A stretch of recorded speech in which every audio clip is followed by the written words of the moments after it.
한국의 의료 시스템은 흠잡을 데 없는 수준으로 국제적으로 인정받고 있습니다. 죽는 날까지 일하겠다는 시한부 독일 승무원 이제 몇 달 남았죠? 한국 병원에서 들리는 서글프게 우는 외국인 여성의 목소리. 그녀의 얼굴과 몸은 힘이 하나도 없어 보이는 모습입니다. 하지만 그 울음소리는 정말 건물이 다 흔들린다는 느낌을 받을 정도로 큰 소리였는데요. 이렇게 날카롭게 울게 만들 정도로 그녀를 짓누른 것은 어떤 것이 있는지 한번 같이 보시죠. 안녕하세요. 저는 독일에서 승무원으로 근무 중인 한나라고 합니다. 오늘 비행 중 만난 한국인 관광객 분들 때문에 끔찍한 기억과 그 당시 제가 받았던 도움이 생각이 나서 이렇게라도 감사의 인사를 남기고 싶기도 하고 저와 같은 상황에 누군가에겐 도움이 될 수 있을 거란 생각에 이렇게 글을 쓰게 되었습니다. 저는 직업 때문에 한국이란 나라를 잘 알고 있지만 그걸 잘 모르는 분들에겐 오늘 저의 이야기가 확실히 도움이 되실 겁니다. 사실 잘 알고 있다고 이야기는 했지만 이 일이 있기 전까지만 해도 한국이란 나라를 드라마나 영화로만 접한 정도였고 그렇게 많은 정보를 알고 있진 않았죠. 어떻게 보면 직무 능력이 떨어졌다고 할 수도 있을 겁니다. 아무리 제가 가지 않는 나라라고 해도 서비스를 위해서 어느 정도는 알고 있어야 했지만 그 당시에 저는 일을 시작한 지 얼마 안 된 새내기 승무원이었고 처음 겪어보는 고된 일과 비행마다 해야 하는 시차 적응 등 그리고 진상 고객으로 인해 몸과 마음 둘 다 상당히 지쳐 있었던 때였죠. 제가 생각했던 승무원이랑은 너무나 다른 직업이었던 겁니다. 그로 인해 조금 웃긴 이야기일 수 있지만 1년 차에 벌써 번아웃이 와버린 거죠. 처음에는 긴가민가 했습니다. 이게 번아웃인가 그리고 말이죠. 하지만 정신과 의사인 아버지 친구분이 저와 대화를 조금 하시더니 지금 상태가 상당히 안 좋아 보인다고 본인 병원에 한번 오라고 하시더군요. 그렇게 찾아갔다 들은 이야기였습니다. 번아웃 그리고 우울증 초기. 머리를 누가 망치 같은 걸로 한 대 때리는 기분이었습니다. 모든 직장인은 저처럼 무기력함과 스트레스를 받고 사는 줄 알았는데 그게 아니라고 하더군요. 그때서야 선배들이 했던 얘기가 생각이 났던 거죠. 너 지금 일하는 모습이 꼭 아무 생각 없이 일만 하는 기계 같아 라는 이야기가 말이죠. 당연히 일을 잘한다는 이야기인 줄 알았는데 걱정스러웠던 이야기 한 겁니다.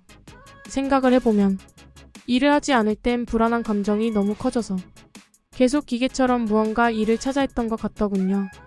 의사 선생님께서 쉬어야 한다고 이야기를 해주시는데 지금 저희 항공사는 인원 감축에 있었어서 쉬는 건 말도 안 되는 상황이 어떤 거죠.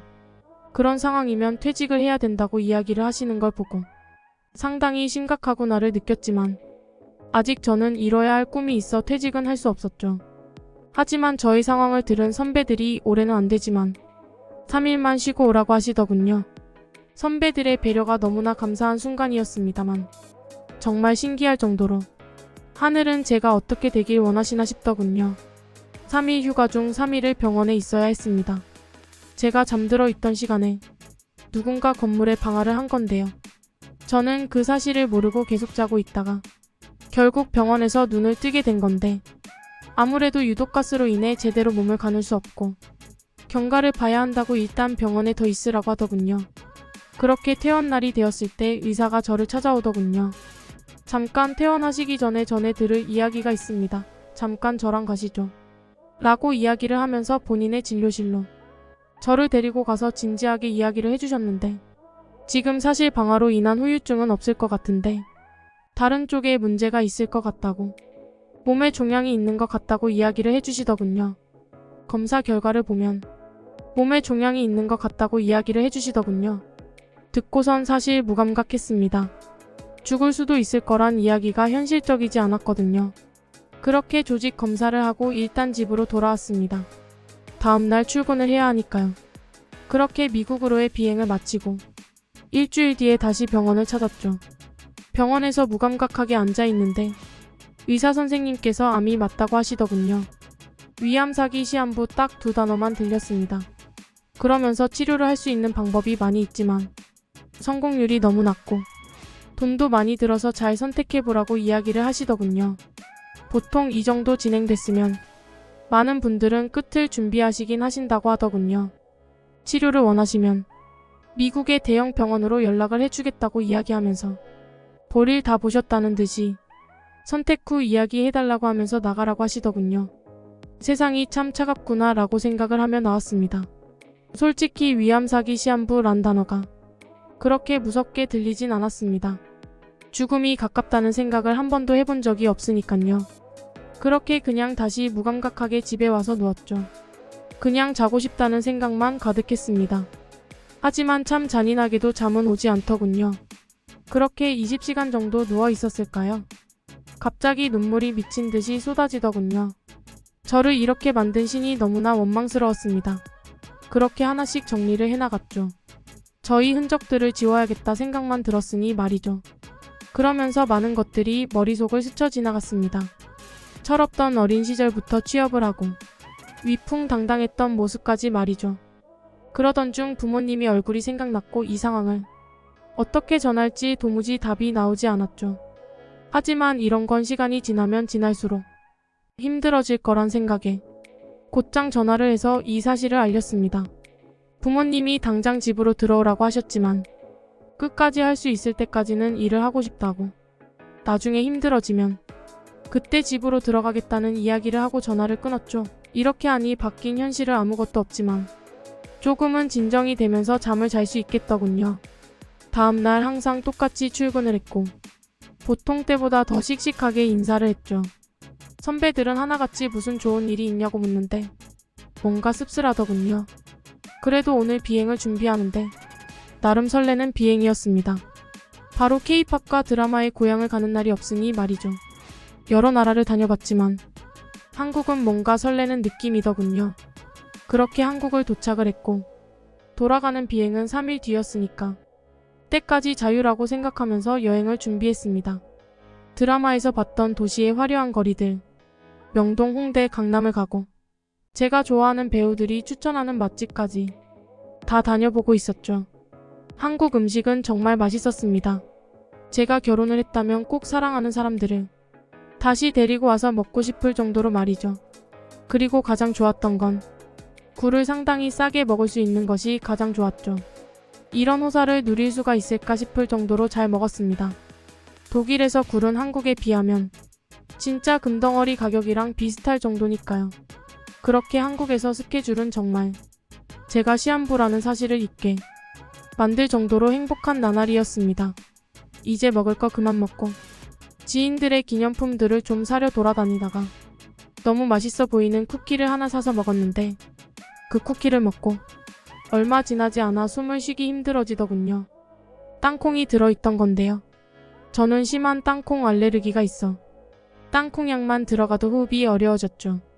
지금은 주사도 없고 아무것도 없는 상황이어서 도움을 요청해야 하는데 목소리가 나오지 않아 그냥 주저앉아 버렸는데 그 순간 주위에서 많은 사람들이 몰려와서 저를 도와주시려고 하시더군요. 앰뷸런스가 오는 5분간 저는 정말 죽을 뻔했습니다. 지금 생각해보면 참 웃기죠. 어차피 죽을 건데 죽는 게 뭐가 그렇게 무서웠는지 그렇게 치료를 받고 의사 선생님께서 약을 지어주신다고 이것저것 물어보시더군요. 혹시 병이 있냐고 물어보시는데 위암 사기라고 말씀을 드렸죠. 그랬더니 의아해 하시더군요. 위암 사기가 이럴 수가 없다고 말이죠. 한번 소견서 줄 테니까 말해주는 병원을 가서 검사를 받아보라고 하더군요. 혹시나 하는 생각에 곧장 다음날 소견서를 들고 말해준 병원으로 찾아갔죠. 그랬더니 곧장 검사를 시작하더군요. 그래서 며칠 뒤에나 검사 결과를 받아야 하니까 이메일로 부탁을 드리고 나오려고 하는데 4시간 뒤에 결과 들으러 오라고 하더군요. 한국이다 빨리빨리 인건 알았지만 이렇게 빨리 된다는 게 신기했습니다.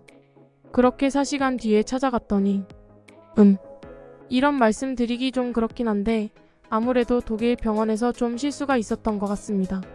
저희가 검사해본 결과는 사기는 아니고 연기이신 것 같습니다. 극초기이기 때문에 내시경 수술로 암이 있는 점막 만들어내면 될 것 같습니다. 라고 하시더군요. 무슨 말인가 싶어서 다시 물었습니다. 제가 안 죽는다는 이야기인가요? 라고 말이죠. 그랬더니 저 이야기를 다시 해주시면서 이 정도면 죽기가 더 힘들겠는데요. 라고 농담도 하시더군요. 전 그때 찾아온 안도감과 절제해 놓았던 감정이 같이 터지면서 제 인생에서 가장 크게 그리고 날카롭게 울었습니다. 저는 죽음이 무감각했던 게 아니라 그저 현실을 회피하고 있었다는 걸 알았습니다. 번아웃 우울증으로 인해 그리고 도저히 받아들일 수 없는 현실로 인해 말이죠. 그렇게 회사에 저의 병에 대해 알리고 곧장 치료를 받기로 했습니다. 다행히 회사에 전폭적인 지원을 해준다고 하고 무사히 치료받고 돌아오라는 이야기만 있었죠. 이게 벌써 4년 전의 일이죠. 지금은 완치 판정을 받고 그 당시에 다니던 항공사를 다니고 있습니다. 그 당시에 땅콩 쿠키를 먹어서 그리고 제가 그냥 귀찮게 했던 이야기를 제대로 듣고 이상함을 느끼고 소견서까지 해준 응급실 선생님과 한국의 기술력으로 인해 빠르게 결과를 받아볼 수 있는 상황. 모든 게 정말 다행이라는 생각이 들었죠. 그 후에 알게 된 이야기인데 한국의 의료 기술 중 특정 분야는 미국을 넘어서고 있다고 하더군요. 아무래도 제가 우연치 않게 얻어 걸린 거라고도 생각이 들지만 그 당시에 신이 저를 버렸다고 생각했지만 그게 아니라 결국 저를 지켜준 것도 같더군요. 흔히 한국을 한 번이라도 다녀온 일부 승무원들은 한국으로 비행만 오면 그렇게 자잘한 치료를 받고 간다고 하더군요. 한국의 뛰어난 의료 기술과 발달된 병원 시스템으로 인해 본인들 나라에서 오진을 하는 경우가 많다고 말이죠. 그리고 한국으로 가는 비행기 안에는 꽤나 많은 나라의 의사 선생님들이 한국의 시스템을 견학차 찾아가는 경우도 많이 보입니다. 아마 제가 한국에서 이런 일을 겪지 않았다면 의아했을 겁니다. 하지만 제가 겪었던 한국의 병원과 의료 기술은 충분히 그럴 만한 가치가 있음을 알고 있죠. 이렇게 한국의 의료 기술이 꽤나 널리 알려지고 있는 상황이고 본인들 나라에서 오진을 하는 경우도 있을 수 있습니다. 무조건 그렇다는 건 아니지만 혹시 불안하다면 한국을 가서 저처럼 제 검사를 받아보시는 게 어떨까 싶습니다. 정말 독일에서 말한 것처럼 사기라고 굳게 믿고 아무것도 하지 않았다면 극초기였던 저의 암은 정말 커져서 사기가 되었을 테니까 말이죠. 저처럼 모든 걸 포기하고 죽음만을 기다리지 마시고 끝까지 희망을 놓지 말고 포기하지 마세요. 실제로 아는 친구가 암으로 고생을 한 적이 있는데 외국과 한국에서의 차이는 생각보다 심하다고 하더군. 한국처럼 결과 값이 빨리 나오지도 않는다고. 못해도 이틀은 걸린다고 하고 가장 큰 문제는 아무래도 대기 시간과 비용이라고 하는데요. 한국은 돈 걱정은 없이 치료를 받을 수 있어서 그나마 다행이라고 이야기하더군요. 암이란 병이 얼마나 위험한 병인지는 잘 알고 있습니다. 많은 분들을 암으로 떠나보낸 적이 있어서 말이죠. 그러니까 한나의 말처럼 어딘가에서 검사를 받았다고 포기하지 마시고 조금이라도 희망이 있다면 이것저것 다 시도해보는 게 좋을 것 같다고 생각합니다. 암이라는 게 말기만 아니면 예전처럼 생존율이 엄청나게 떨어지는 병은 아니니깐요. 그리고 한나의 두 번째 삶을 먼 타국인 한국에서 응원하겠습니다. 병으로 힘든 유럽인들, 미국, 러시아, 중국인들 모두 한국으로 빨리빨리 오십시오.